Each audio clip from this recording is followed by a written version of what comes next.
Hey guys, tonight we'll drift into a world both distant and oddly familiar. A place of muddy roads, candlelit corners, and the unrelenting creak of a wooden cart.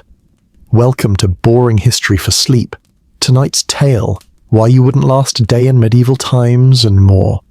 Now, dim your lights, settle under your blanket. Maybe shift your pillow just right. Let the warmth of your bed be your castle tonight. If this calm journey helps you unwind, tap like and subscribe. Only if it feels right. No pressure. Just peace. And now, let us begin. Let me take you there, to a morning far removed from hot showers and espresso machines. Imagine the soft murmur of livestock waking with the dawn, a rooster crowing into the foggy silence like some feathery town crier. You rise not from a memory foam mattress, but from a straw-stuffed sack that smells a bit like yesterday's goat. No toothbrush, no sink, just a wooden bucket of rainwater that's colder than betrayal and a scratchy linen tunic that makes you wonder if medieval people secretly enjoyed being perpetually itchy. And breakfast? Oh, it's a luxurious spread of boiled turnips and something that was probably bred 3 days ago, but now doubles as a blunt object. Still, you chew with stoic resignation, savouring that earthy taste that says, I miss Pop-Tarts. Now, outside, the village breathes slowly. There's the blacksmith's rhythmic clang like a heartbeat, and the faint tang of iron in the air. Children scamper barefoot because shoes are a rumour, while adults shuffle off to their trades, shoulders hunched like they owe the sky money. You think, where's the coffee? There is no coffee. It's 1342. The most stimulating drink is weak ale, and even that's questionable. It's like asking water to pretend it's beer, but you drink it anyway, because hydration is hydration, even if it tastes like flat disappointment. Your first task? Walking 5 miles uphill to deliver a message on parchment is not even your message, and there's a chance wolves will eat you on the way. You tuck the scroll under your cloak and hope the wolves are having a rest day. The mud squelches with every step, a kind of organic ASMR. Birds chatter overhead. A distant bell tolls, maybe for prayer, maybe for someone's untimely demise. You'll never know. And the smell!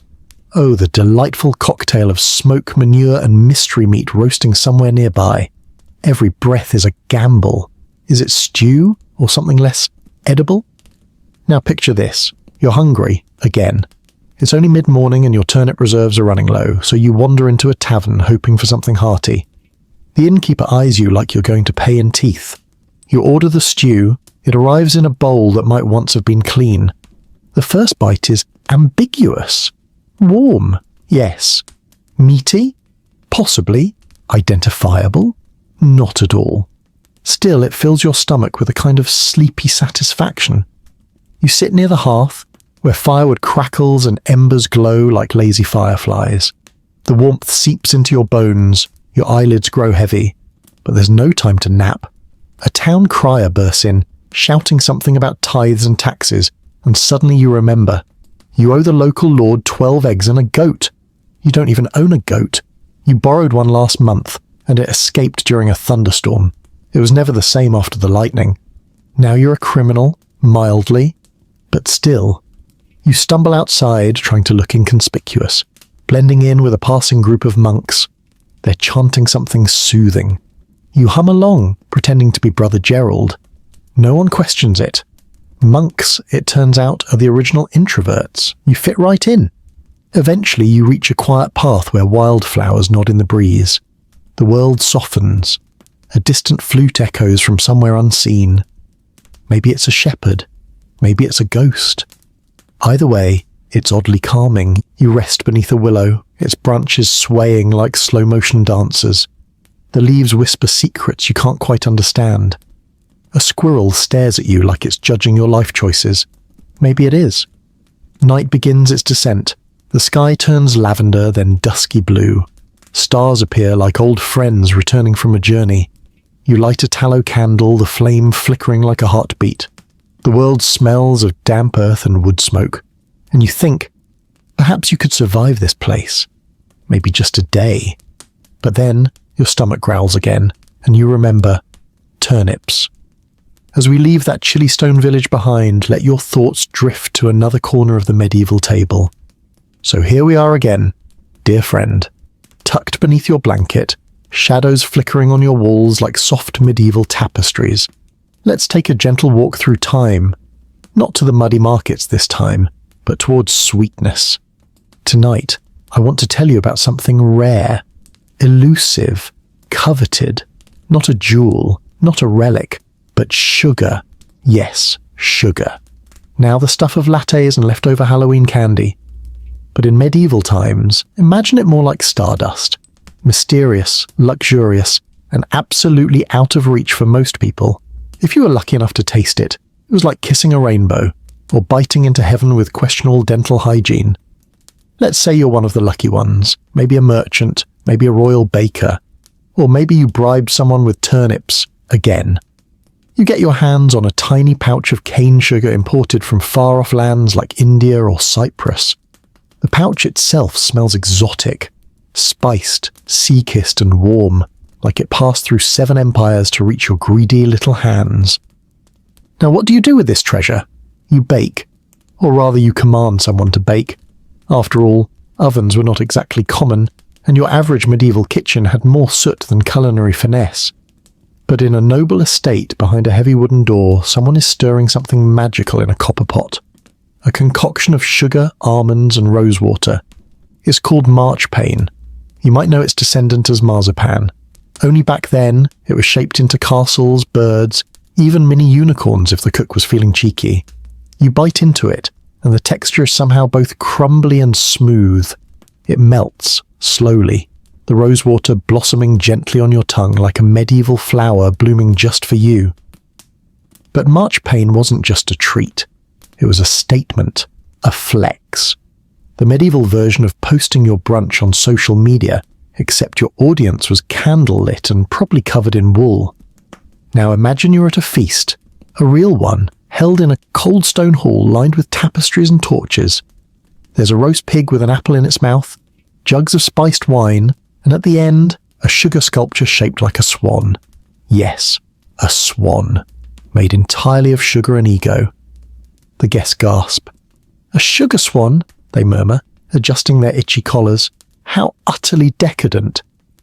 And it was, because sugar cost so much it was often locked away, literally, in little cabinets with tiny iron keys. Imagine a medieval person watching you dump a spoonful into coffee. They'd probably faint.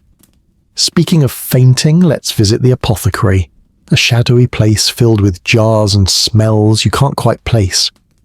Among the dried herbs and questionable elixirs, there's a jar of candied fennel seeds, used not just for digestion but as a breath freshener, sweet and functional like a medieval tic-tac. You take one, crunch, the outer sugar shell cracks, and there's a burst of fennel, cool, licorice-like, oddly refreshing.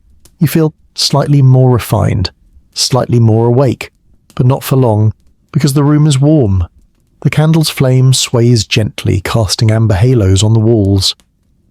Outside, the wind hums through narrow alleys, and a distant owl calls out like a sleepy historian. Let's pause here, just for a moment, and imagine another treat, honey cakes. Ah yes. When sugar wasn't available, which was most of the time, honey stepped in like a dependable understudy. Sticky, golden, and comforting, mixed with oats, dried fruits, sometimes herbs, and baked into humble cakes wrapped in linen. Travellers carried them on long journeys. Knights tucked them into their saddlebags. Children licked them off their fingers. You take a bite. It crumbles slightly, chewy with raisins, with a whisper of thyme, unexpected but oddly satisfying, like a medieval granola bar. You think, could I live off these? Possibly. But you'd miss Doritos. Now close your eyes just for a second and imagine walking through a street fair. Flags flutter overhead. Someone's playing a pipe badly. The air smells of roasted chestnuts and cinnamon. You follow the scent to a booth where a vendor is selling candied apples, except not quite. They're spiced pears, soaked in honey and wine, then rolled in crushed almonds. You trade a coin for one and take a bite. The warmth of the spice seeps into your bones. It's comfort. It's indulgence. It's the kind of treat that makes you forget your shoes have holes. Back in your room, there's a small cup of spiced milk, warmed gently over the hearth, stirred with nutmeg, maybe a clove or two. You sip it slowly. It's soothing, like a lullaby for your tongue. The kind of drink that says you've done enough today. Let go now. And as your head sinks into your pillow, wrapped in the silence of stone walls and soft candlelight, you wonder, did they dream sweeter dreams after these rare, sugar-kissed nights? Now let your mind wander to another table, in another part of this curious medieval world. Let me take you now to a place that hums with low conversation and the occasional clink of wooden spoons. A tavern. Not the rowdy ale-spilling kind, but a quieter one tucked behind a market square, its sign faded and swinging gently in the breeze. Perhaps a carved boar or a smiling turnip. Branding wasn't their strong suit. You enter through a heavy door, its hinges groaning like an old man stretching. The scent hits you first. Onions, garlic, and something vaguely meaty bubbling in a pot. The air is warm, thick with smoke and spices, and you find a spot near the fire. A kind-eyed innkeeper brings you a bowl. No menu, no substitutions. This is pottage, and tonight, this is dinner. Now, pottage wasn't a dish, it was the dish, a staple, a way of life, a never-ending stew of whatever could be coaxed from garden, forest, or neighbour's unattended windowsill, root vegetables, a scrap of salted pork, wild leeks, sometimes grains. Occasionally, if luck smiled on you, lentils. The pot never really emptied, just refreshed. It simmered day and night like a bubbling cauldron of community leftovers. Imagine a slow cooker that never quite got turned off, like medieval meal prep with more mystery. You lift the wooden spoon, the pottage clings to it with intent. It's hearty, earthy, a little smoky. You taste turnip first because, of course, always turnip, and then the sharpness of onion, a soft graininess, maybe barley, something green, possibly kale or a brave nettle, a whisper of thyme, probably courtesy of the monk next door with a window herb box. And then, surprise, a chunk of something unidentifiable. You chew slowly. It could be meat, could be parsnip. The line blurs here. Still, there's comfort in the bowl's heat, in its weight, in the way it warms your hands. You blow on the next spoonful and let your eyes wander around the room. There's a young lad asleep on a bench, arms wrapped around a jug. Two women in cloaks whisper over a tray of spiced pears. A merchant counts coins slowly, eyes glazed, as if debating the ethics of charging double for thread. And above it all, the stew continues its soft bubble. Blip, blop, a culinary lullaby. Now picture a peasant family, huddled in their cottage. The roof leaks slightly, but the hearth is strong. The pottage pot hangs over the flames, suspended by an iron hook. A child tosses in a carrot. Another child peeks in, hopeful for beans. The mother stirs rhythmically, and the scent fills the single room. It's not glamorous, but it's nourishing. Even nobles had their versions. Richer pottages with saffron and almonds and chunks of veal. But the core idea, still the same. Food as warmth, food as togetherness, food as, well, mostly root vegetables pretending to be exciting. Let's take a moment to savour the textures. The way the stew coats your tongue, the softness of slow-cooked onion, the bite of overboiled cabbage. And every now and then, a surprising crunch. Was that a pebble? Possibly. You lean back, letting the warmth seep in. Outside, a horse snorts. Rain begins to patter gently on the cobblestones. A lute plays lazily from somewhere upstairs. 3 strings short of a tune, but earnest nonetheless. You cradle your bowl like a treasure. It may not be Instagram-worthy, but in this moment, it's everything. A soft reminder that sometimes all you need is a quiet corner and a spoon, and maybe just a bit more salt. Now, as the tavern's fire flickers low and the pot of pottage simmers on into tomorrow, let us step into another place, where flavours get a little more questionable. So now, friend, let's step into the countryside, where the hills roll gently under mist and the air smells faintly of hay, dew, and something more pungent. Yes, tonight we venture into the realm of medieval cheese. You see, cheese in the Middle Ages wasn't just food, it was personality, it was a statement, sometimes even a hazard. Picture this, a small round wrapped in linen resting proudly on a wooden shelf, emitting an aroma so intense it could clear a chapel. And yet, it was revered, treasured, even weaponized, emotionally speaking. Let's start with the humble beginnings. Early in the morning, before the cock's second crow, the dairymaid rises. She stirs milk from a cow who looks mildly unimpressed with life. The milk is warm, fresh, and slightly frothy. Into a wooden vat it goes, where it's left to sit, to sour, to become something else entirely. Enter rennet, an enzyme from a calf's stomach. Yes, stomach. I told you this would be questionable. It turns milk into curds and whey, separating solids from liquids like a biblical food miracle. The curds are gathered gently, soft, white and wet like sleepy clouds. They're pressed into forms with a cloth, wrapped tight and left to age, in a cool cellar, sometimes in a cave, sometimes behind someone's kitchen, beside the onions. Hygiene was more a concept than a practice. Now imagine biting into a cheese aged for months in that cave. The texture is crumbly, almost mealy. The taste? Sharp, a little sour, and something else. Something you can't quite name, like licking history itself. There's a legend of one cheese in particular called wormfold, supposedly so strong it once caused a noblewoman to faint, not from taste, from smell.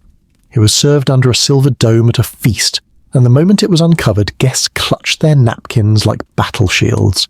But they ate it anyway. Why? Because in medieval times, flavour was prized, and fear was optional.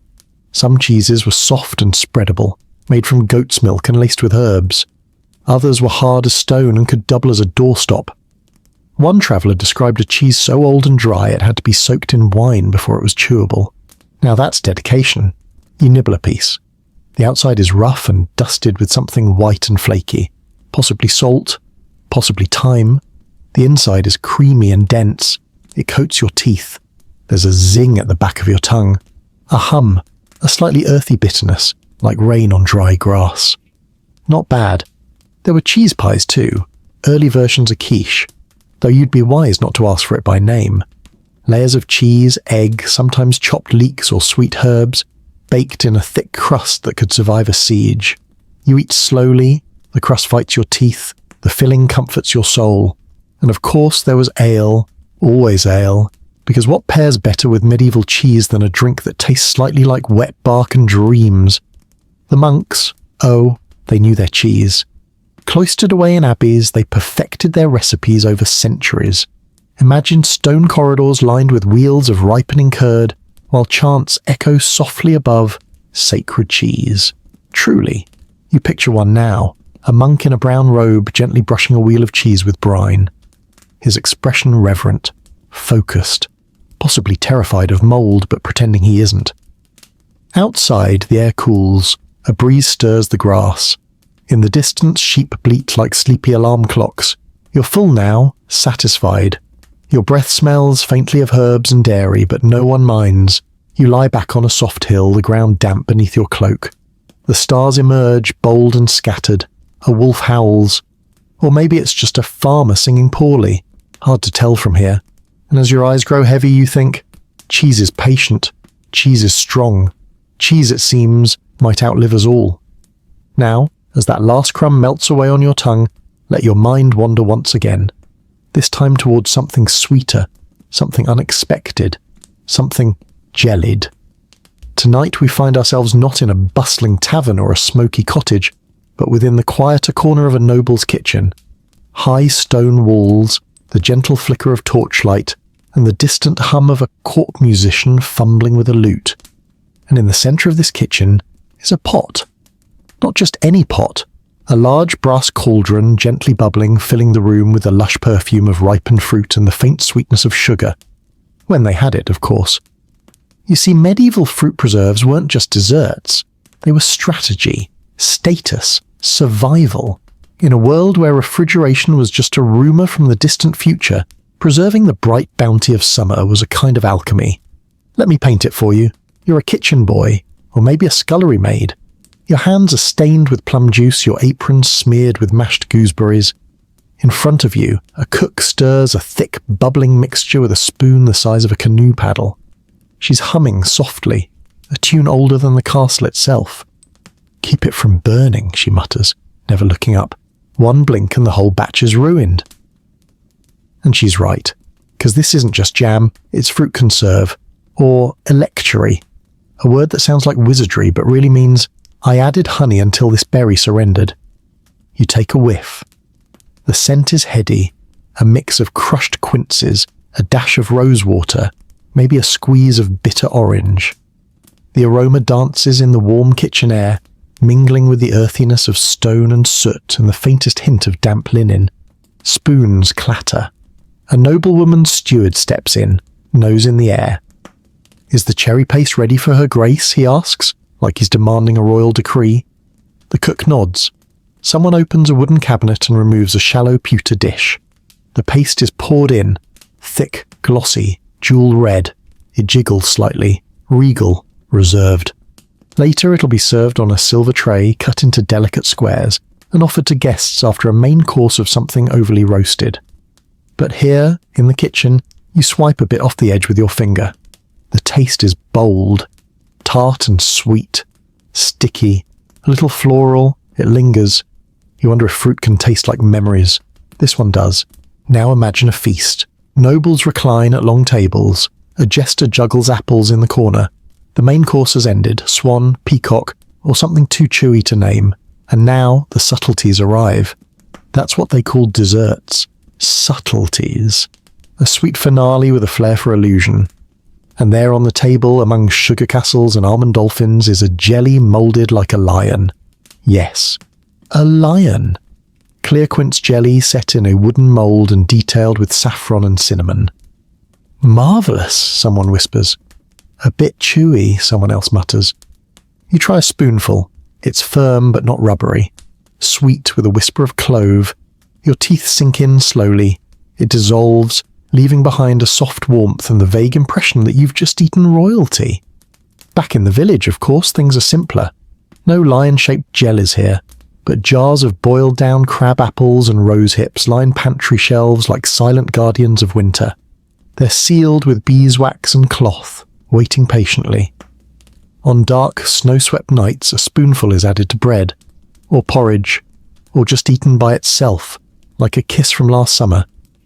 You picture a mother handing her child a slice of rye bread smeared with black currant preserve. The child grins, cheeks sticky. Outside, wind howls, but inside the world is sweet and safe. Sometimes fruits were mixed with vinegar and spices, turned into what they called chutneys or sour relishes. These were bold, they bit back. They made roast meat sing and your eyes water.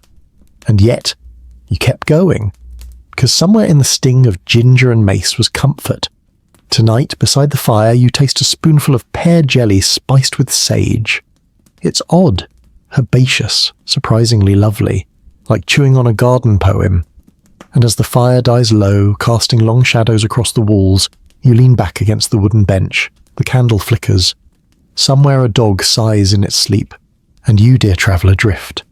Let your mind wander now, beyond the fruit, past the jam, into a realm of indulgence and heat, where ovens roar and crusts rise like magic. Tonight we find ourselves standing beside a great stone oven, the kind that never truly cools, nestled deep in a manor's kitchen or perhaps a bustling bakehouse tucked behind the village green. The smell is unmistakable, a mingling of flour and fire, butter and thyme, steam and anticipation. Yes, this chapter is about pies, not the sweet, flaky wonders you find cooling on cartoon windowsills, but medieval pies, dense, ambitious, sometimes delicious, occasionally questionable, but always memorable. Let's start with the crust, or rather the coffin, as they called it. Yes, spelled like a spooky bedtime story.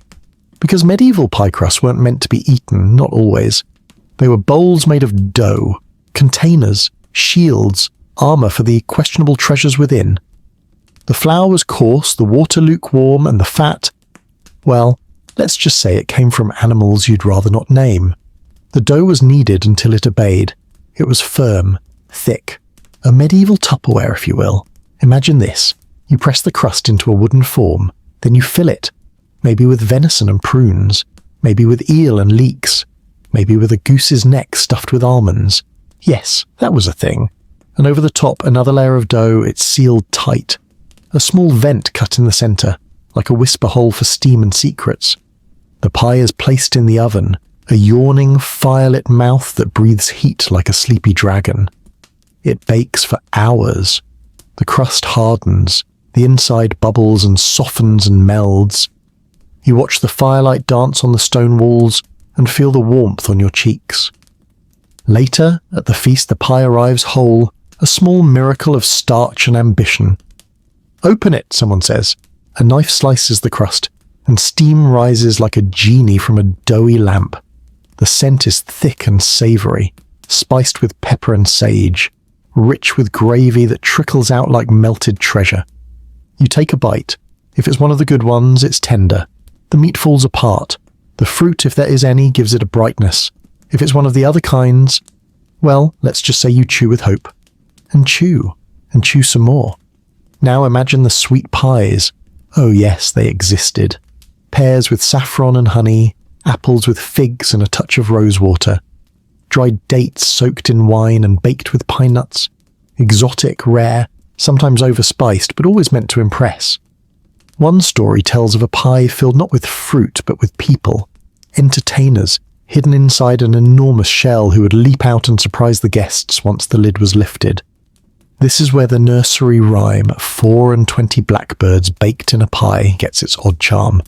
Though I'm told the birds usually survived. Usually. Back in your small kitchen, you're working on something simpler. A hand pie, perhaps, filled with cheese and onions. The dough cracks slightly in the firelight. You brush the top with beaten egg, hoping it will glisten. It bakes, slowly, softly. The room fills with that quiet joy only baking can bring. You pull it from the hearth, wrap it in cloth, and take it outside. The night is cool, the stars sharp. You sit on a stump, take a bite. Flaky, a little burnt at the edge, but warm, comforting, and entirely yours. Somewhere down the path a dog barks, a cart rolls by, and inside your little pie the heat lingers like a memory. So much of medieval cooking was this, an experiment, a blend of hunger, creativity, and limited refrigeration.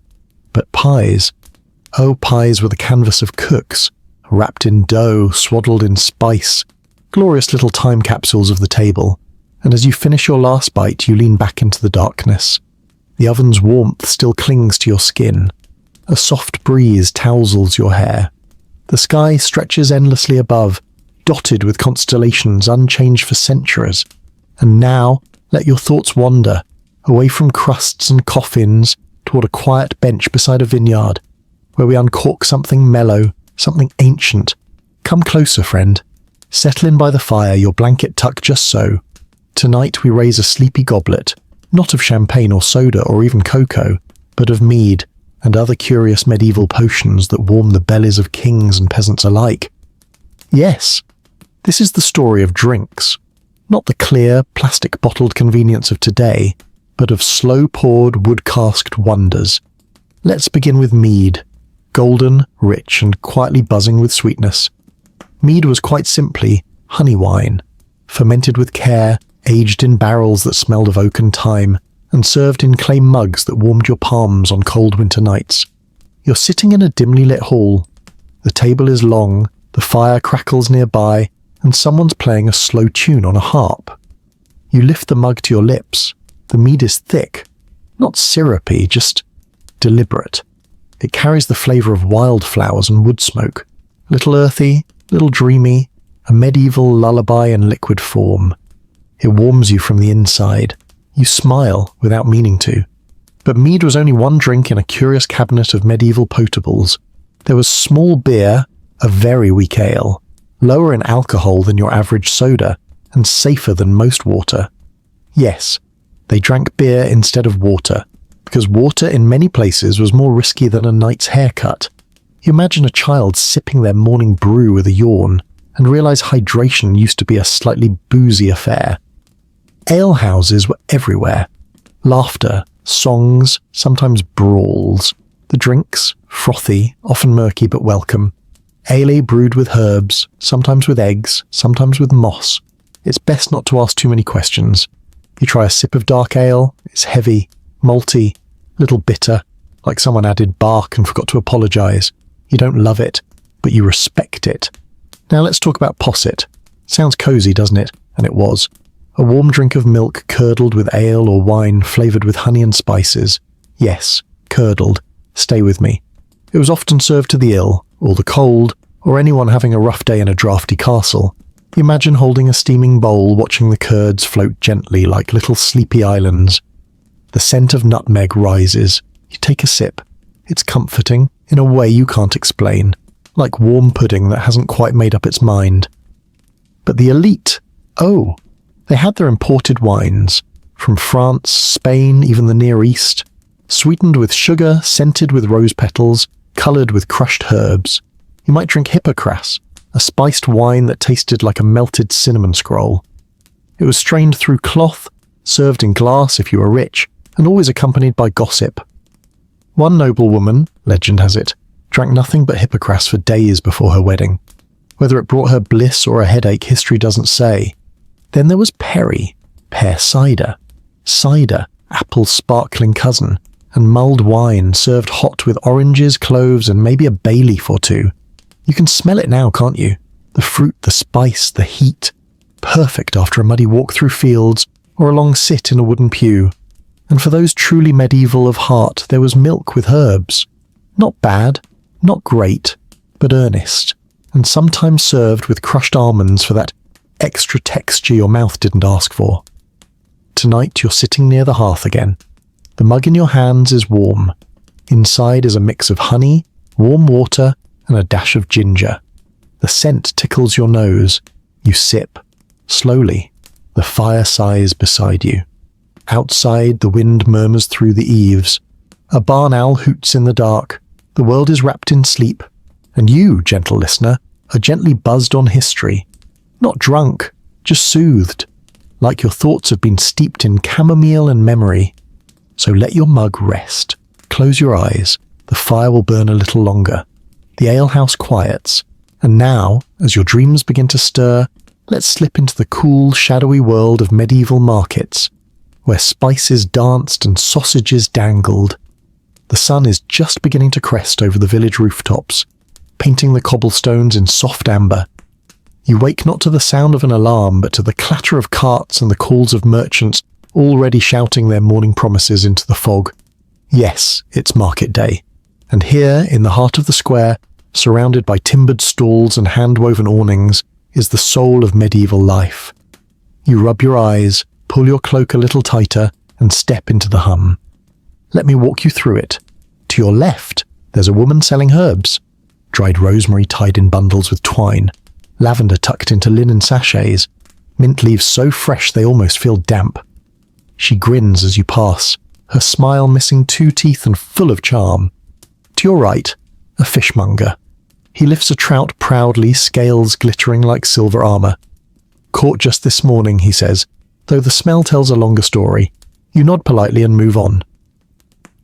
The market is a collage of scent and sound.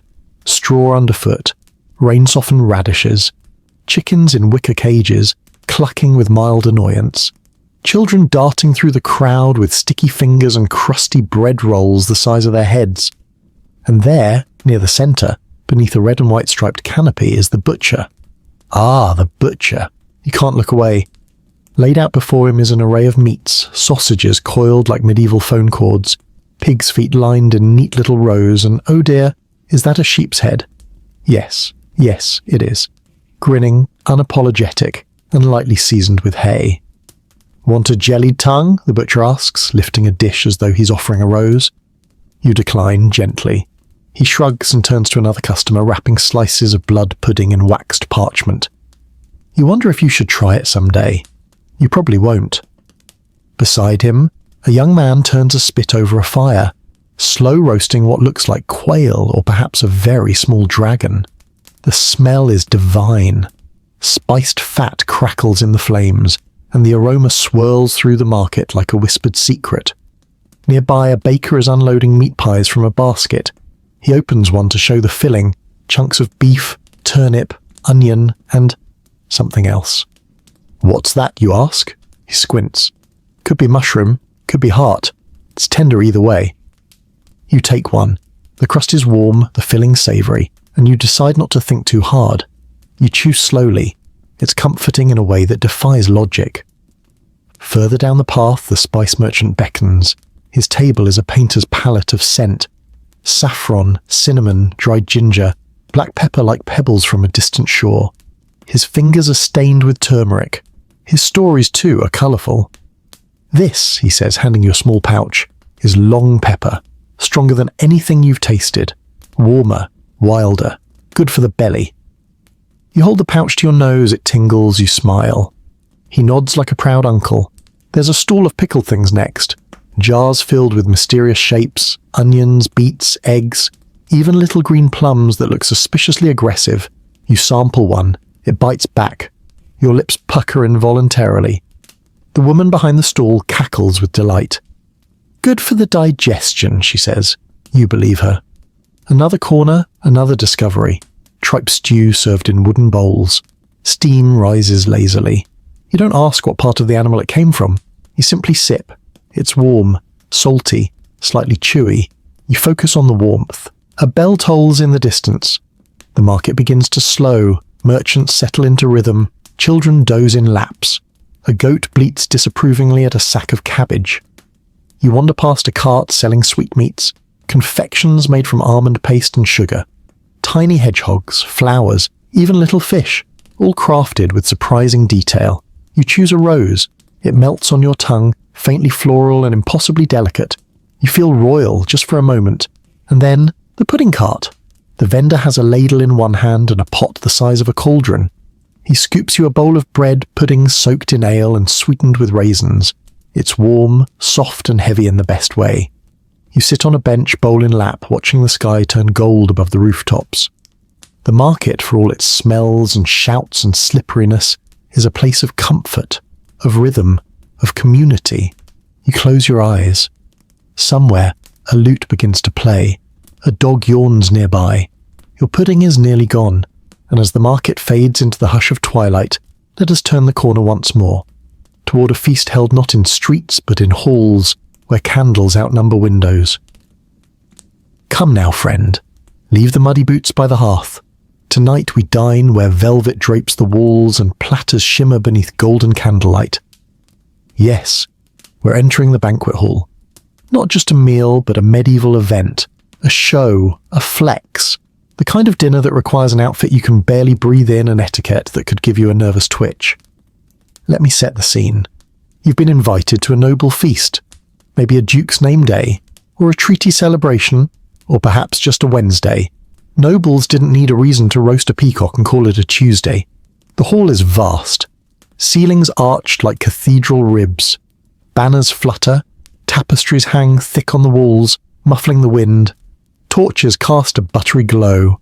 A few flicker as servants pass by, silent as ghosts, swift as owls. Your seat? Somewhere mid-tier. Not quite in the glow of royal favour, but far from the cold draught near the dog's corner. You eye the table. Laid out before you is a trencher, a thick slab of day-old bread hollowed slightly, your plate for the night. Napkins, if you get one, are linen and big enough to double as a blanket. The wine goblet, pewter, cool to the touch, and heavier than expected. A trumpet sounds, not a big fanfare, just a polite toot. All rise, enter the lord and lady of the hall, robes trailing, rings gleaming. They nod, you nod, everyone nods, and then, blessedly, everyone sits. The first course arrives. It's not small. There is no starter salad. This is roast boar, whole with bristles, and garnished with rosemary sprigs the size of brooms. A servant slices generous hunks and drops them on your trencher. The meat is smoky, the skin crackles, the gravy poured from a horn glosses it all in a shimmering brown glaze. You take a bite. It's rich, gamey, slightly mysterious, like a pork chop that's been on a noble quest. Second course? Fish, entire, glazed in almond milk. Its eyes stare into your soul, but the flesh is tender. Lemon doesn't exist yet here, but someone has found a way to stuff the fish with figs and parsley. Surprisingly good. And then the oddities begin. A pie arrives, the crust is golden, the aroma is heavenly. You cut in. It screams, Birds, live birds, flap out, causing an uproar. The pie was hollow, a performance. Your neighbour spills his ale. Someone's wig tilts, laughter bubbles. Delightful, says the Lord. You laugh nervously, unsure if this was food or theatre. Course after course follows. Pottage with saffron, a tower of custard tarts wobbling ominously, sweetened rice with almonds, creamy like sleepy clouds, a salad of cold herbs and flowers that looks more decorative than digestible. A servant offers you a sauce, mustard with elderflower and horseradish, my lord. You nod, regret it instantly. The first taste clears your sinuses. The second opens a portal to another dimension. You sip wine to recover. It's strong, fruity, slightly sour but welcome. The cup is refilled before you even lower it. Time bends. You're not sure if it's the 4th course or the 15th. Everything is warm and heavy and oddly poetic. Someone plays a rebec, a stringed instrument with fewer strings than confidence. It squeaks like a mouse with aspirations. No one minds. Someone else recites a poem. It rhymes, mostly. And then dessert. Comfits, sugar-coated spices crunch slowly. Marzipan shapes, squirrels, castles, a miniature pig with a ribbon, a syrupy concoction made of quince and rosewater spooned into tiny dishes, and finally, a jelly. It jiggles, with purpose. You try it. It's chilled, scented faintly of violets, and somehow both sweet and savoury. It's like a dream you can't explain. As the night winds down, you feel the weight of it all. Food, wine, wool tunic, social anxiety. You smile at your neighbour, who's already dozing upright, mouth slightly open. A servant gently pulls his trencher away and replaces it with a cloth cushion. Banquets are forgiving that way. The fire burns low, the hall hums with post-feast silence. You lean back, full, sleepy, awash in gravy and gratitude. And now, as the torches dim and the minstrels pack up their lutes, let your thoughts slip away from the marble and velvet, toward the quiet moonlit fields, where tomorrow's ingredients grow in stubborn, muddy rows. Imagine it now, first light over a crooked cottage roof, dew glistening on every blade of grass. The birds haven't quite made up their minds about singing yet, and the only sound is the soft snuffle of a pig rooting near a fence post. Today we leave banquets behind and return to the earth. The dirt under fingernails kind of life. The quiet persistence of medieval farming. You rise early, earlier than you wanted to. Your back aches from a straw mattress and your nose is still negotiating with the scent of last night's fire. But you swing your legs over the edge of your wooden bed and step into your boots, still damp from yesterday. Of course. You shuffle outside, the sun peeks through a grey veil. The wind is brisk, the kind that whispers, "Wear a second tunic." You obey. And now your job begins. The medieval peasant's plate didn't overflow with rich meats or exotic jellies. It was full, mostly, of what you could dig, dry, or beg from the hedgerow. Turnips, onions, beans, cabbage, more turnips, occasionally peas, and if you were lucky, a precious egg or some wild mushrooms, as long as they didn't kill you first. The soil is hard, reluctant to give up its treasures. You stab your wooden spade into the dirt, grunting softly. A potato-like root emerges. It's lumpy, beige, vaguely accusing in its shape. You mutter a blessing or a complaint. Hard to tell the difference this early. Beside you, a hen wanders over, eyes sharp, feathers puffed like she owns the place. You toss her a worm. She takes it with a dignified cluck. Now let's wander a bit. Not far, just to the edge of the woods. Foraging was a way of life. Wild herbs, berries and greens, nature's reluctant pantry. You spot nettles first. Sharp, prickly and surprisingly edible once boiled into submission. You gather them with care. They'll make soup, again. Then wild garlic. Thin leaves, a soft oniony scent. You crush one between your fingers and inhale. Fresh, sharp, hopeful. Into the basket it goes. Next, a cluster of blackberries. You pluck one. Juicy, tart, almost too ripe. It bursts in your mouth. Sweet relief. You eat 4 more before remembering they were meant for the evening's pudding. You kneel near a stream and rinse your hands. The water is ice cold, clear, and rushes with a confidence you admire. A deer watches from the trees. You lock eyes. For a second you understand each other. Then it snorts and trots away unimpressed. By noon your basket is full, not overflowing but promising, leeks, a few wrinkled apples, one lonely carrot that looks like it fought a war. You're satisfied, for now. Back at the cottage the cooking begins. The hearth is already lit. A pot of water simmers. You add in chopped onions, nettles, a bit of barley, and that heroic carrot. A pinch of salt if you have it. Maybe a scrap of bacon rind for flavour. The smell begins to fill the room. Not grand, not decadent, but real, honest. A scent that says you'll be full tonight. You sit on the bench warming your hands. Outside the sheep bleat lazily. A child laughs in the distance. Or possibly cries. In medieval villages it was hard to tell. You taste the soup. It's greenish, slightly gritty but nourishing. You imagine your stomach offering a small round of applause. So now comes the bread. Coarse, dark and heavy as a paving stone. It's been left by the fire to soften. You break off a piece, chew slowly. It tastes of smoke, rye and resolve. It fills the spaces between the soup. You lean back.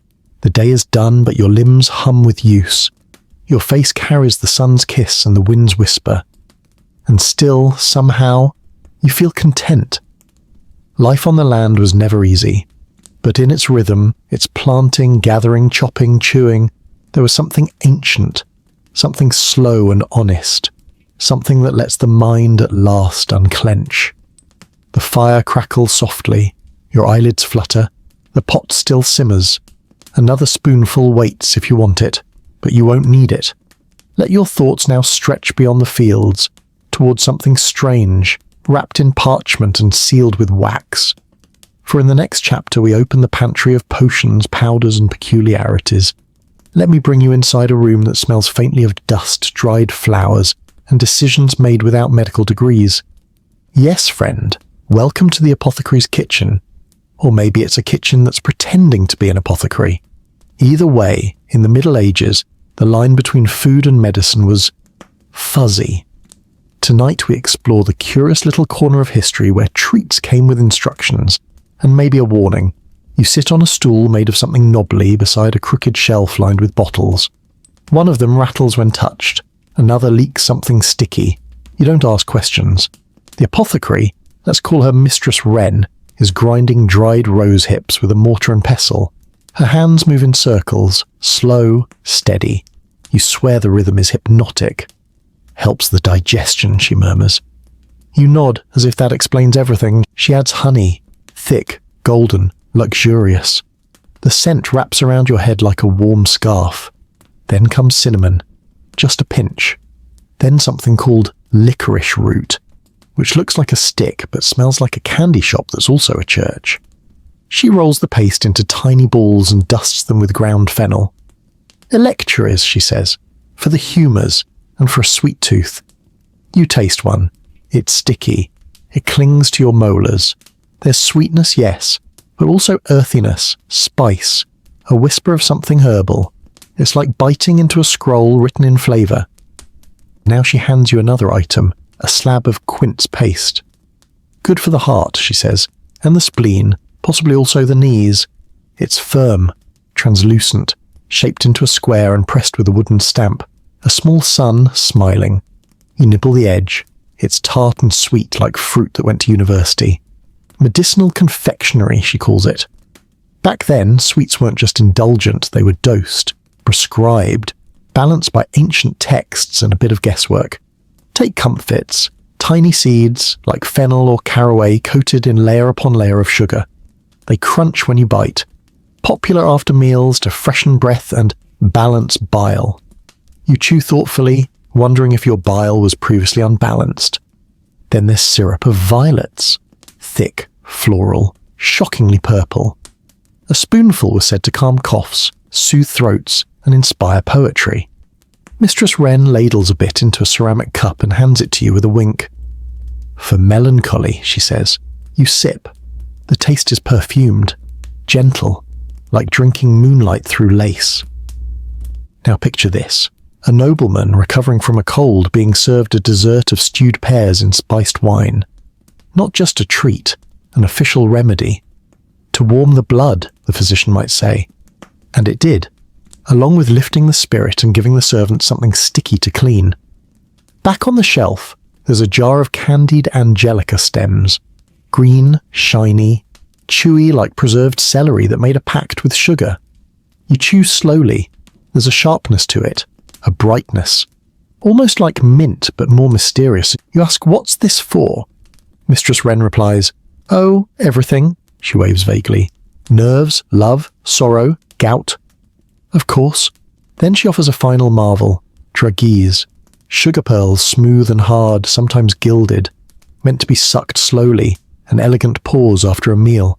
They sit in a wooden bowl like tiny moons. You take one, let it roll on your tongue. Time seems to slow. The room is quiet.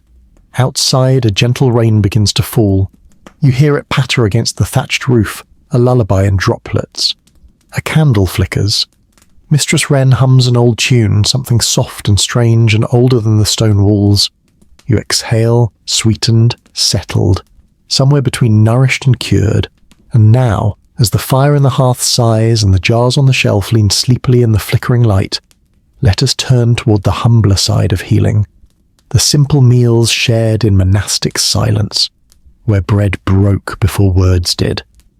Imagine waking to a bell, not harsh or demanding, but calm, rhythmic, the kind of chime that gently lifts you from dreams like mist lifting from the earth.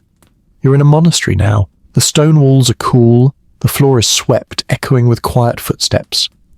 A single candle flickers beside your wooden cot, and your robes, simple, brown and coarse, hang ready on a peg.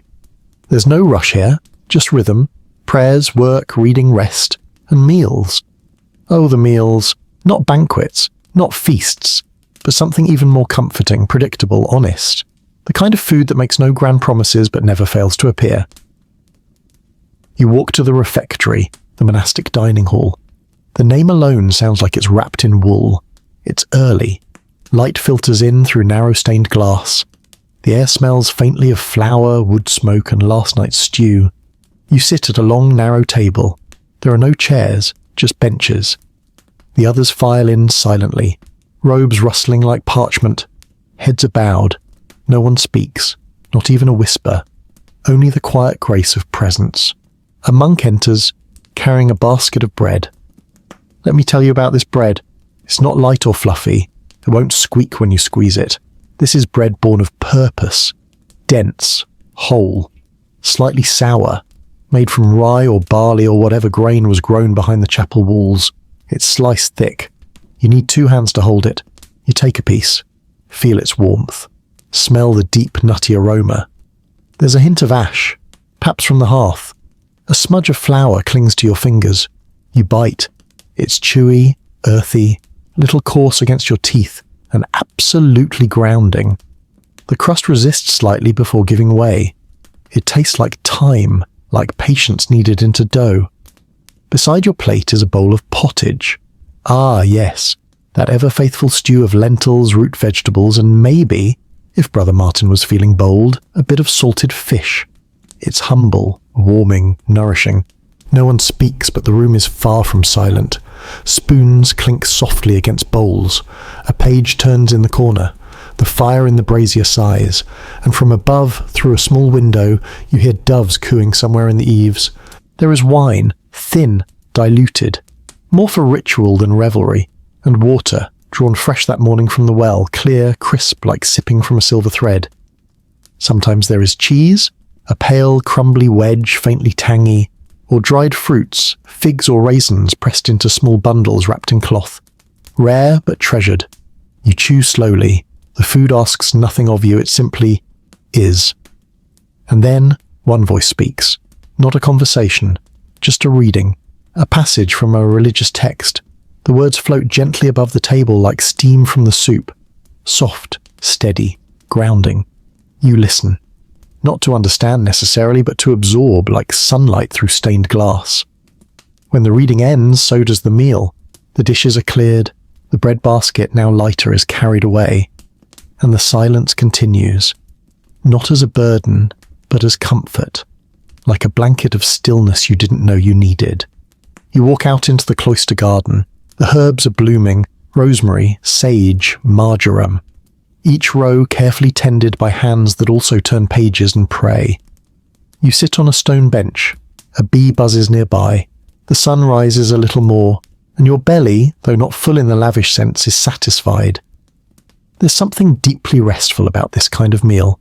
No performance, no flair, just sustenance, intentional, quiet, like a lullaby for the soul served in a wooden bowl. You close your eyes. The wind brushes your cheek like a soft hymn. Somewhere, another bell tolls. And now, as your mind begins to drift with the shadows of the monastery walls, let us wander once more, this time into the flickering firelight of a baker's oven, where flour floats in golden clouds and warmth is kneaded with care. It's early, before birdsong, before the mist has left the streets, before even the roosters dare to stir. You're in the bakery now, a small stone building tucked at the edge of the village. Its windows glow with firelight. And inside, it smells like hope.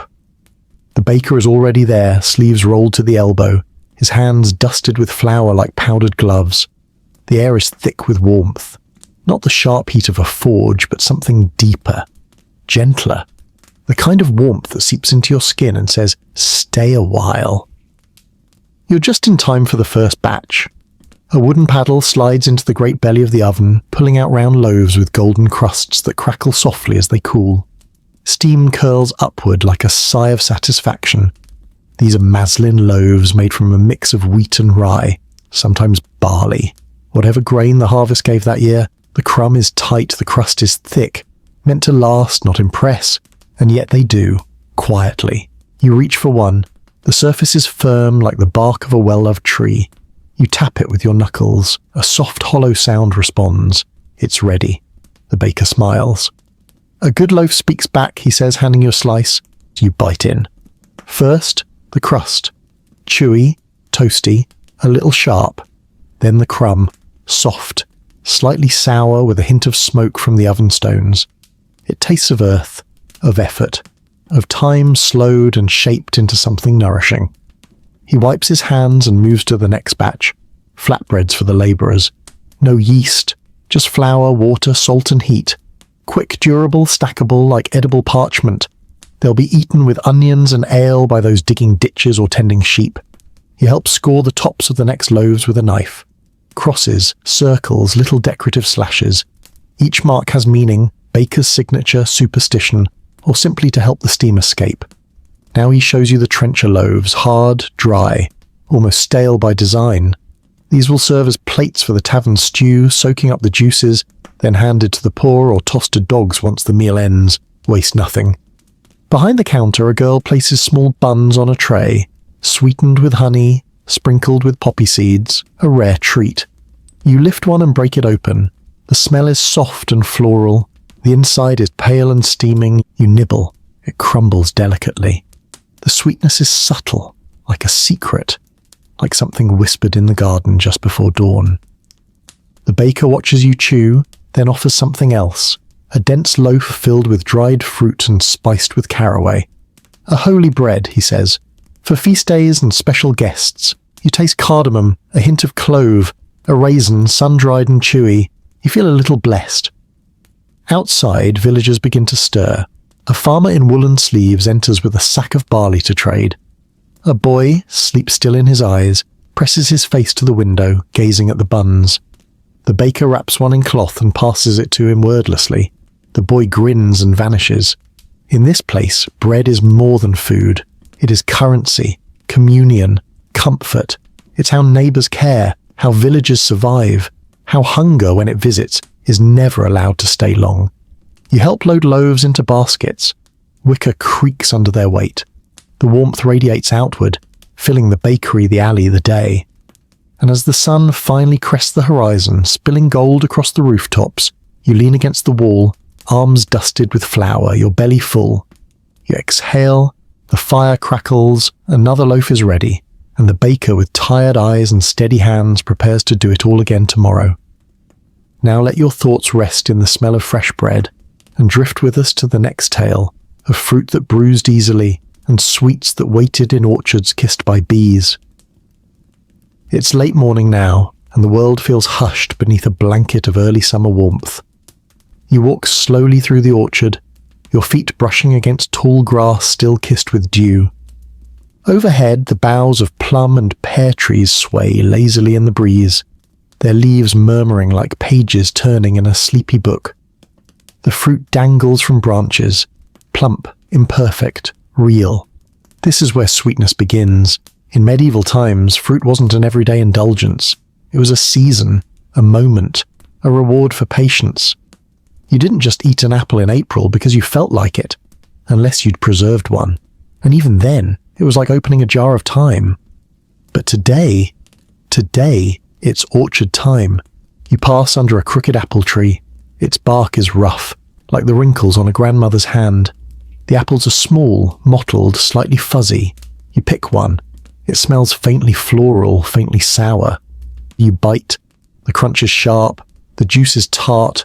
This is no sugary grocery store apple. This one has opinions. You chew slowly. There's a whisper of tannin, a taste of wind and wood and waiting. A few rows down, pears hang like teardrops, heavy and soft. One falls with a gentle thud and rolls near your foot. You pick it up, warm from the sun, its skin already bruised. Pears were prized in medieval kitchens, baked with wine and spices, stewed gently, sliced thin and laid atop buttered bread. You remember one such recipe? Pears simmered with clove, saffron, and just a whisper of sugar, a dish fit for both noble and none. You take a bite. The flesh yields instantly, sweet, grainy, gentle, like sipping syrup through a cloud. Beyond the pears there are plums, dark as dusk. You pick one, its skin taut and dusted in that natural bloom, like a memory trying to fade. The flavour surprises you, bold, winey, sweet and tart at once. You lick the juice from your fingers. It's sticky, sun-warmed, honest. Back at the cottage, someone is slicing quince. Firm, sour, nearly inedible raw, but boiled, transformed. It becomes ruby red and softly fragrant, the alchemy of heat and honey. Quince paste spread onto thick bread, or served in cubes as a dainty dessert. You remember the feel of it between your fingers, firm then yielding, like jelly that read a poem. Beside the hearth, berries have been crushed and strained through linen. Currants, gooseberries, blackberries, each tart enough to make your jaw tremble, mixed with honey, stirred into porridge, or dried into leathery strips to carry on journeys. Children gather the windfall fruit. Not all is perfect. Some have bruises, others worms, but nothing is wasted. Even damaged fruit can be boiled into jam, or baked into a rustic tart with a crust that doesn't quite hold its shape, but tastes of home. You sit beneath the cherry tree now. It's near the edge of the orchard. The cherries are almost ripe. One or two hang low enough for you to pluck. You do. Pop one into your mouth. The skin gives way to juice so dark it stains your tongue. You chew the pit absent-mindedly, then spit it toward a patch of moss. In a few months that pit may sprout. You lie back in the grass. The sun dapples through leaves. Bees hum lazily above. Somewhere a chicken clucks with mild indignation. The orchard is quiet, but never silent. It speaks in rustles and creaks, in the slow thud of falling fruit, in the occasional snap of a branch that just couldn't hold on any longer. And you, belly full of simple sweetness, eyelids heavy from warmth and wandering, feel the gentle pull of sleep. Let us linger a little longer in this orchard of patience, then wander on toward the riverbanks, where fish slip through reeds and supper shimmers just beneath the surface. The sky is soft today, brushed with light grey clouds that stretch across the horizon like wool just teased from a spindle. The river glides silently past the reeds, its surface broken only by dragonflies and the occasional bubble of something swimming. You're standing on a bank, barefoot. The grass beneath your feet is cool and damp. The scent of water is all around, muddy, green, a little sweet. The kind of scent that says food lives here. Because in the Middle Ages, rivers weren't just scenery, they were supper. Fishing wasn't always about sport or stillness. It was necessity, art, even science, if you count tying horsehair to a bent pin as scientific innovation. But to the medieval villager, a trout wasn't a prize, it was lunch. You walk along the bank with a basket slung over your arm. It holds a small net, a wooden line, a knife wrapped in linen, and maybe a piece of bread, half for you, half for the fish. There, just beneath the water, a flash of movement, a silvery glimmer gone in an instant. You cast your line, and wait. While you wait, let me tell you what could end up on the table. There's eel. Not everyone's favourite, but dependable, slippery, persistent, and surprisingly fatty. Eels were often baked into pies, jellied, or roasted on skewers. You try not to picture them wriggling, but they do, always. Then pike, long, lean, and full of bones. Imagine trying to eat spaghetti made out of cartilage. Still, the flesh is white, mild, and when poached gently in ale with leeks and mustard seeds, it becomes something beautiful. Perch, trout, even carp. Each fish had its season, its lore, its place in the cook's imagination. Some were served whole, tails curled dramatically. Others were chopped into stews, flaked into pastes, or salted to last through winter's silence. Monasteries in particular prized fish. Fridays, fast days, Lent. The calendar practically swam with fish. It was a kind of holy loophole. No meat didn't include creatures with fins, so monks became fish whisperers. Back on the bank, your line tugs. You pull gently, slowly, and there it is, a plump little trout shimmering like wet coinage. You thank the river softly, wrap the fish in a damp cloth, whisper a promise to cook it with care. Later, in a small kitchen near the edge of the village, the fish is cleaned, gently rubbed with salt and herbs, then tucked into a pan with onions and cider. It simmers over the fire, the skin crisping, the flesh curling slightly. You set a slab of bread beside your plate, a wedge of soft cheese, a cup of warm ale. The scent of the fish fills the room, fresh, savoury, with a hint of thyme and wood smoke. The first bite? Tender, delicate, richer than expected. You chew slowly, letting the flavours unfold. There's something clean about it, like a conversation with water. As the meal ends, you spoon up the last of the onions, sopped with the fish's juices. You feel full, soothed, connected to the stream and all its secrets. You imagine others along the river, children chasing minnows, an old man setting traps woven from willow, a woman plucking watercress from the shallows. The river feeds more than bellies. It feeds rhythms, stories, rest. Outside, the wind carries a whisper of mist. A heron rises from the reeds in one long, graceful movement. The sky grows dimmer, slowly sliding into evening. And you, tucked in your corner of the world with a taste of trout on your tongue and a gentle tiredness behind your eyes, let go. Let the river carry your thoughts downstream. And as it flows away into darkness, let us now follow the smoke toward the far-off hills, where shepherds sing softly and something roasts slowly on a spit beside the heather. The hills roll gently before you, soft green humps that seem to go on forever. Dotted with wild flowers and the occasional wandering goat, this is shepherd's land. It's quiet here. Not silent, but peaceful. The kind of quiet filled with the rustle of grass, the lazy jingle of a bell, the distant bleat of a sheep wondering where the flock went. You're walking along a dirt path, your feet dusty, the hem of your tunic brushing against bramble. Above, the sky stretches wide and blue. The sun is beginning to dip, tinting everything in the gold of late afternoon. There, by a crooked fence and a small ring of stones, a shepherd tends to his fire. He nods as you approach, doesn't speak, just gestures to the flat rock beside him, where you sit and stretch out your legs. The fire crackles between you, and above a hawk circles slowly. Dinner is cooking, not in a pot, not on a silver tray, but skewered over open flames, turning gently, sizzling as fat drips into the embers. The smell is rich, wild, and unbothered by etiquette. Lamb, but not the manicured kind from a menu. This is hillside lamb, flavoured with rosemary, pulled straight from the slope and rubbed with salt brought in from a coastal cousin. No sauces, no garnish. Just meat, fire, and patience. The shepherd turns the spit with a slow rhythm. He hums, off-key but honest. Nearby, a clay jar holds a kind of flatbread. Rough, dark, a little scorched. He breaks one in half and hands it to you. You taste it, smoky, chewy, made from barley flour and the wind's memory. Then a wooden cup. Inside is something warm and pale. Milk, likely from the sheep that now lounge without a care. It's thick, almost sweet. You sip slowly. The shepherd doesn't watch. He's too focused on the lamb. At last the meat is ready. He slices a piece and offers it to you on the tip of his knife. You take it, careful not to burn your fingers. The first bite, tender, bold, slightly charred. It tastes of heather and smoke, of the hillside, of the fire's memory, of everything good and simple and earned. You chew slowly. The sky darkens. The stars blink awake one by one. He slices another piece, offers more bread. The silence between you is not awkward. It's companionable. The kind of quiet where two humans, two lives can simply be. A sheep wanders close, sniffs your boot, then trots away unimpressed. The shepherd pours you a second cup, this one thinner, maybe diluted with a splash of ale or some herbal brew. It has a sharpness to it, a little sting at the back of the throat.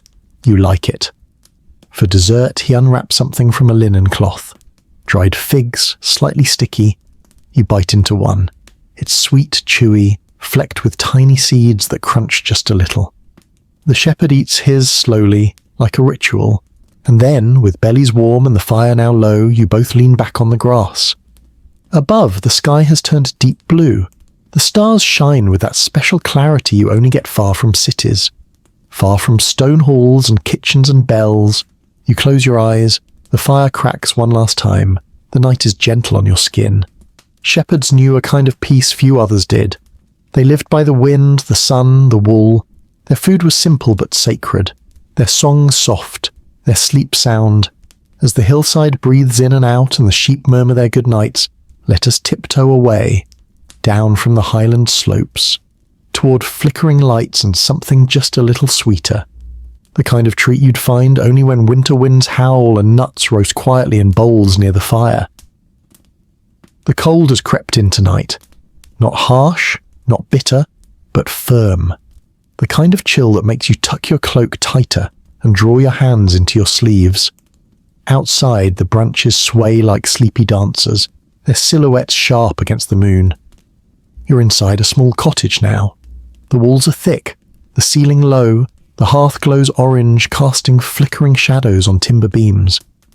And there, beside the fire, sits a wooden bowl, its contents a quiet feast, a gathering of nuts, roasted, cracked, sweetened, spiced, the treasures of trees and patient hands. In the Middle Ages, nuts weren't just snacks, they were food, sustenance, luxury, and sometimes entertainment. They crackled, they popped, they clattered across tables during long candlelit evenings when the snow piled at the door and stories swirled like smoke. You reach for one, a walnut, its shell rough and ridged like the back of an old knight's hand. You press it into a small iron cracker squeezed gently. The shell gives way with a satisfying crunch. Inside, a brain-like treasure. You nibble. It's earthy, rich, a little bitter, but comforting. Next, a hazelnut, round, warm from the fire. You roll it between your fingers, then a chestnut, larger, shinier, roasted until the skin peels away like parchment. You bite in, soft, sweet. It almost melts, like a quiet apology for how hard it was to peel.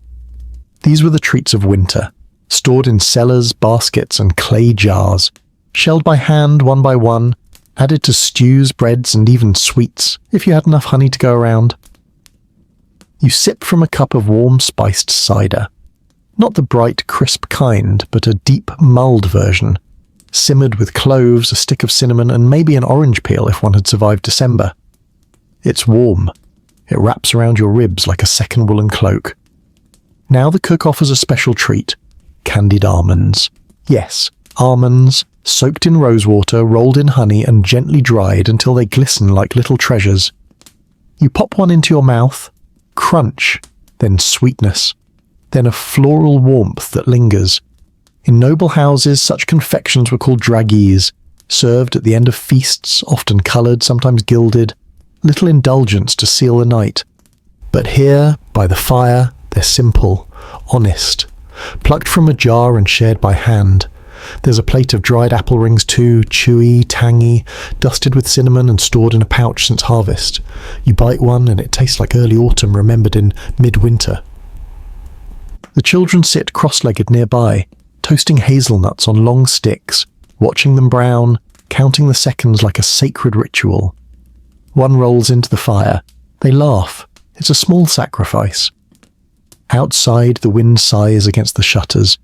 Inside, the nut bowl empties slowly. A few cracked shells litter the floor. The fire pops, sparks rise and fall like tiny stars trying to be noticed. There's a calm here, not just in the food, but in the motion of it. The cracking, the shelling, the passing of bowls, the licking of sticky fingers, the quiet joy of something earned and savoured. You reach for one last almond, toasted just so. The scent is buttery, faintly smoky. You bite in, your eyes grow heavy, your jaw slows, and now, with bellies warmed by nature's jewels and the fire dwindling to red coals, let us leave this cottage gently, following the scent of flour and sugar into the hearts of bustling kitchens, where strange pastries rise, recipes are whispered, and spoons are never quite clean. Let us step now into a kitchen, not a grand one, not a royal one, but one that is warm, worn, and full of quiet ambition.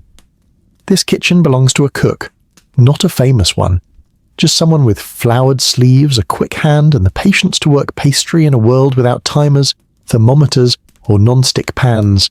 And today, they're making tarts. Yes, medieval tarts. Now don't picture a neatly crimped strawberry glazed slice on a porcelain plate. These tarts are different, heavier, browner, wilder, full of surprises. Let me show you. The dough begins as a simple mix, coarse flour, maybe an egg if the hens were generous, and fat, lard most often, butter if you were lucky. The cook mixes it by hand in a wooden bowl, no whisks, no machines, just the rhythmic press and fold of fingers and palm, turning it into something pliable. It smells faintly of grain, of the fields, of morning. Now comes the filling. Perhaps it's sweet, a soft pear stewed in wine with cloves and ginger, or apples sliced and tossed with raisins and a spoonful of honey, a splash of rose water if there's some to spare, maybe even a few crushed almonds from the apothecary's tin, or maybe it's savoury, cheese with leeks, chopped herbs, bit of ground meat from yesterday's roast, stretched with egg and breadcrumbs and a pinch of pepper that someone smuggled from the market 2 towns over. You're handed a small ball of dough, roll it flat with a dowel, press it gently into a tin dish, spoon in the filling. The cook nods, approves, then folds the edges with practiced fingers. No scalloped cutters here, just folds and pinches and an eye for symmetry. Into the oven they go. Not a precise machine, but a yawning stone cave, its heat judged by instinct and the way it burns your fingertips. The tarts slide in on a paddle, and the door is sealed with a grunt and a prayer. Now we wait. And while we do, you smell it. First, the dough. As it browns, it releases a nutty, toasted scent. Then the filling begins to whisper, spices rising, fruit caramelizing, cheese bubbling into golden craters. The cook doesn't check. She listens. There, she says, now. The door creaks open, and a wave of warmth hits your face like a welcome. One by one, the tarts are pulled from the fire. Golden, slightly cracked, imperfect, perfect. You choose a pear tart. The crust is firm, the filling glistens. You bite in. It's warm, soft. The pear melts on your tongue, spiced with something you can't quite name. Nutmeg, maybe.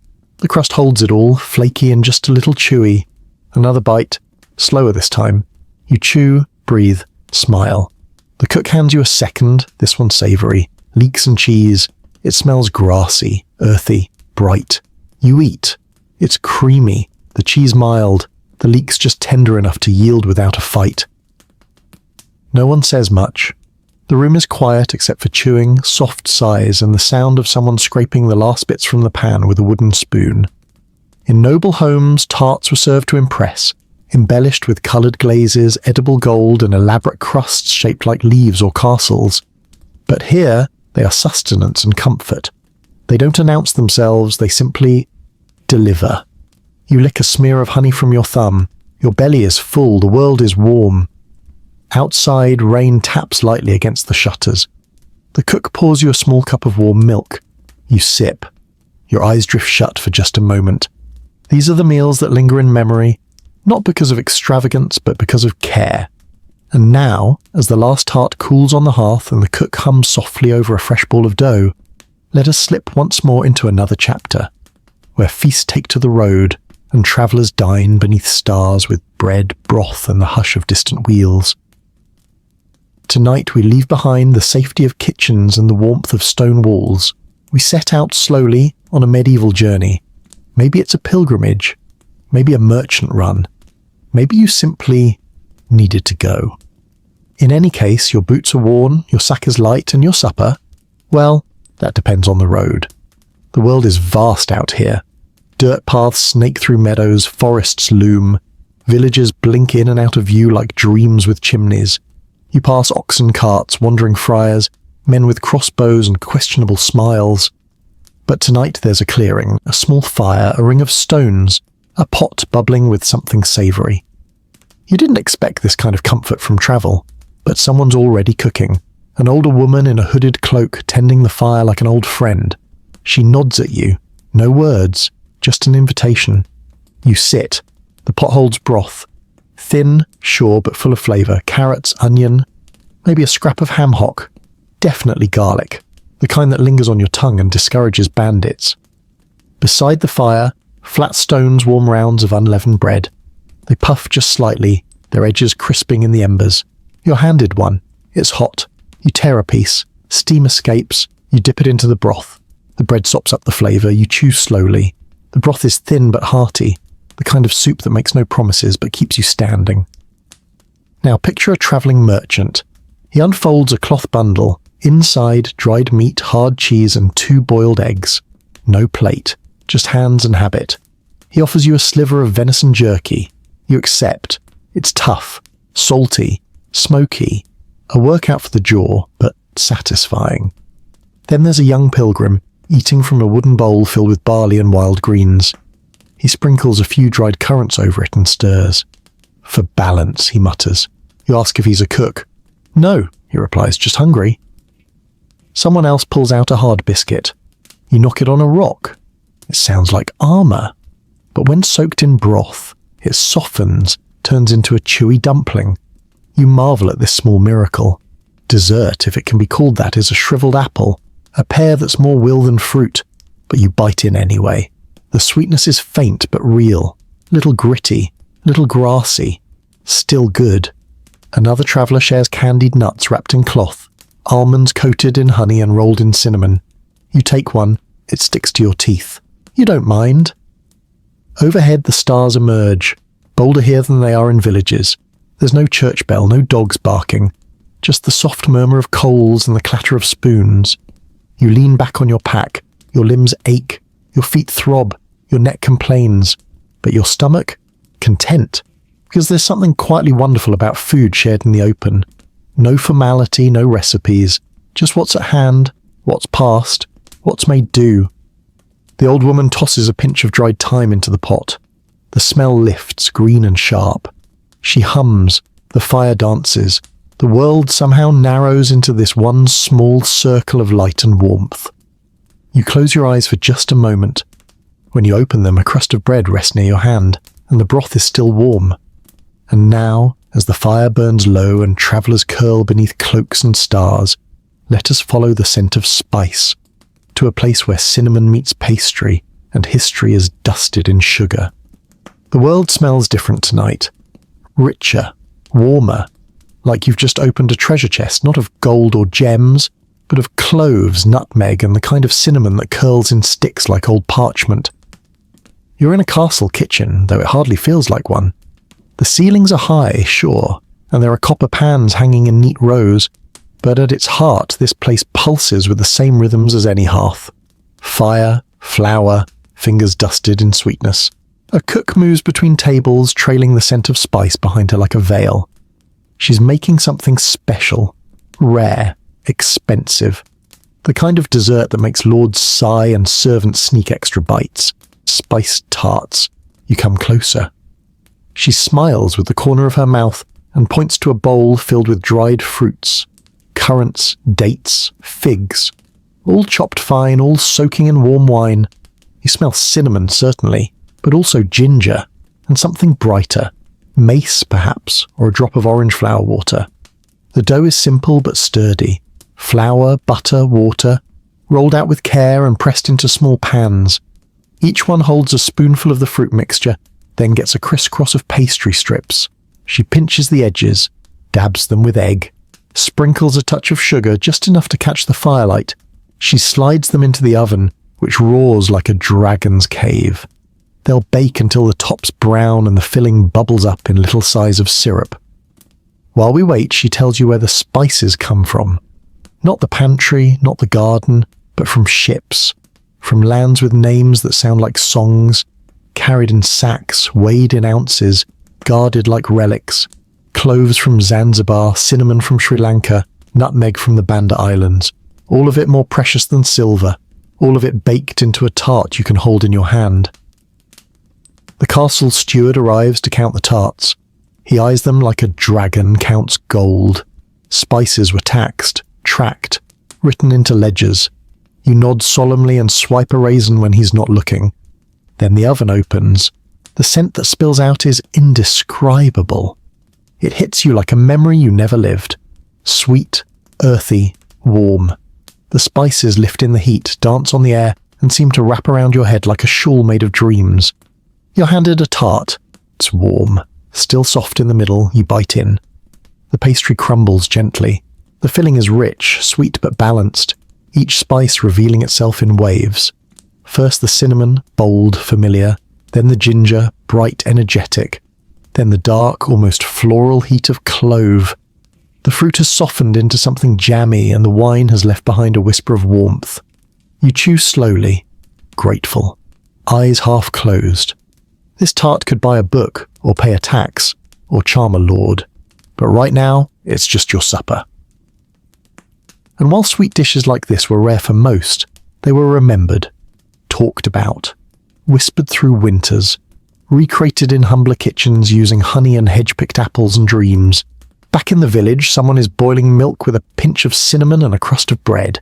It's not a tart, but it's good, honest. The cinnamon glows faintly in the spoon, like a candle's memory. The fire dims, the last tart cools on a tray. The cook stretches her arms, dusts off her apron, and hums a song that tastes like nutmeg. You take one final bite, let it melt on your tongue. Let the spices soothe something in you that had been waiting quietly all day. And now, as your thoughts turn slowly, let us walk one final stretch for the night, toward the long table in a village hall, where neighbours gather not to feast, but simply to share. Bread, butter, a story or two, and something gently fermented in an old wooden jug.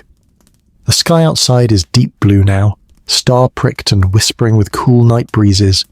But inside the village hall it is warm, alive, not grand, not gilded, but honest. Wood beams creak above. Rushes cover the floor, sweetened with dried herbs. The air smells of sweat, smoke, and something baking in a hearth you can't quite see. You find a spot at the long table, squeezed between two neighbours with wind-chapped cheeks and full bellies. The benches groan, the fire crackles. A dog thumps its tail underfoot, hoping for scraps. Tonight's supper is not a feast. It is not a banquet. It is something gentler, more familiar. A shared meal, built from what was grown, gathered, or bartered through the week. In front of you, a wooden trencher. On it, bread, thick sliced, brown and warm. The crust hard enough to make your teeth pause, but the inside soft, almost cake-like. You reach for a crock of butter, golden, salty, with little flecks of something green. Maybe parsley, maybe chive. You spread it on your bread. It melts, slow and lazy. You bite. It tastes like home. Next comes cheese, soft, white, and a bit uneven at the edges. Someone cut it with a dull knife. You can tell, but the flavour is perfect. Bright, slightly grassy, made from the milk of cows you probably passed on your way in. Then a bowl of pottage, thick with barley and leeks, lentils and scraps of meat so tender they've forgotten they were once tough. You sip slowly. The spoon clinks softly. The heat spreads from your chest outward, all the way to your cold toes. Across the table, someone shares pickled onions from a little jar, sour, crunchy. Eyebrows rise as tongues tingle, then laughter. Someone else adds a dish of dried peas mashed with herbs. Humble but satisfying. And it's not the food really, it's the sharing. The way everyone leans in. How the ladle never quite makes a full circle before someone refills it. How the butter is passed without request, and a slice of pear is offered to anyone whose plate looks lonely. The drink tonight is a kind of ale. Mild, lightly sour, the colour of river water after a good rain. It's poured from a wooden jug, no measurements, just enough. You sip. It foams a little. The flavour is odd at first, yeasty, herbal, ancient. But then you understand it. You sip again, slower, with a small smile. A child runs past, chasing a cat. A woman hums as she sets down another basket of bread. An old man carves a turnip into something vaguely bird-like. The conversation ebbs and flows like waves. Sometimes loud, all laughter and elbows. Sometimes soft, like a lullaby shared between sips. Someone recites a poem. The words don't all rhyme, but the cadence rocks you gently. You don't catch every line. You don't need to. Because this isn't a moment for memory. It's a moment for presence. You lean back. The bread's crust lingers on your teeth, the butter on your lips, the ale in your cheeks. A fiddle begins to play in the corner, off tune but full of heart. Feet tap. A few hands clap. The floor hums with rhythm. You close your eyes for just a moment. And in this moment, there is no hunger, no haste, no worry, just a table, a bowl, a jug, and company. Let your thoughts stretch here a while like dough rising in warmth. Then rise with us once more into the hush of the woods, where herbs grow wild, leaves rustle with secrets, and the next meal waits quietly beneath the ferns. The forest is quiet today. Not silent, but thick with the kind of hush that makes you listen more carefully. Leaves rustle, a twig snaps. Somewhere far off, a cuckoo calls once and disappears. You walk slowly, basket on your arm, eyes scanning the underbrush. Not for danger, but for dinner.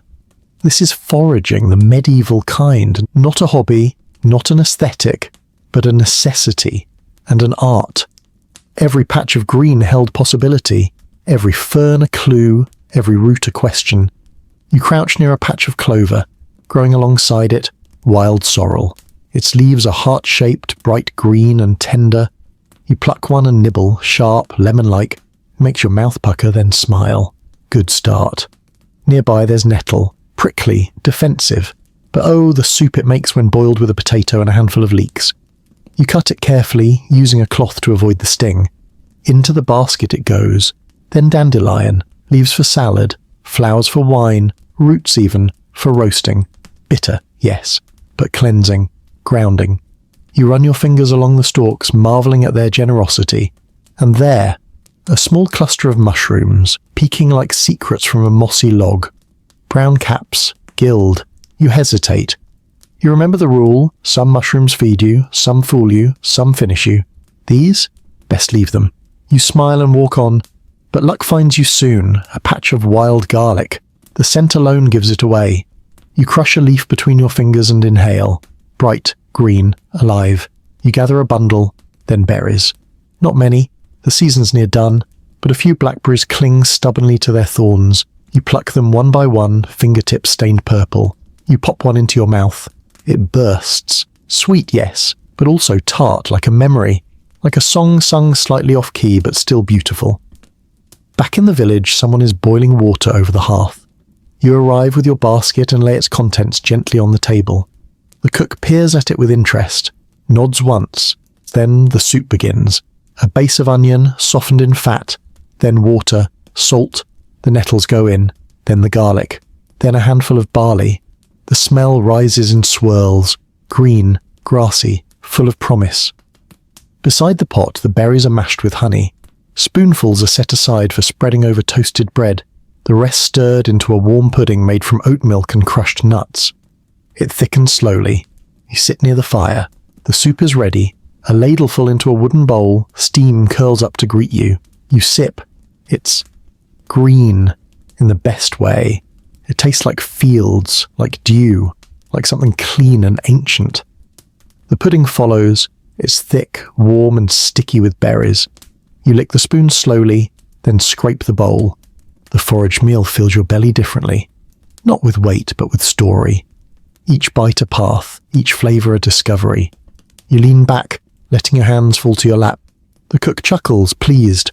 Foraging taught medieval people to see the world differently, to read the forest like a pantry, to gather not greedily, but gratefully. And tonight, as your breath slows and the bowl cools, you feel that same gratitude.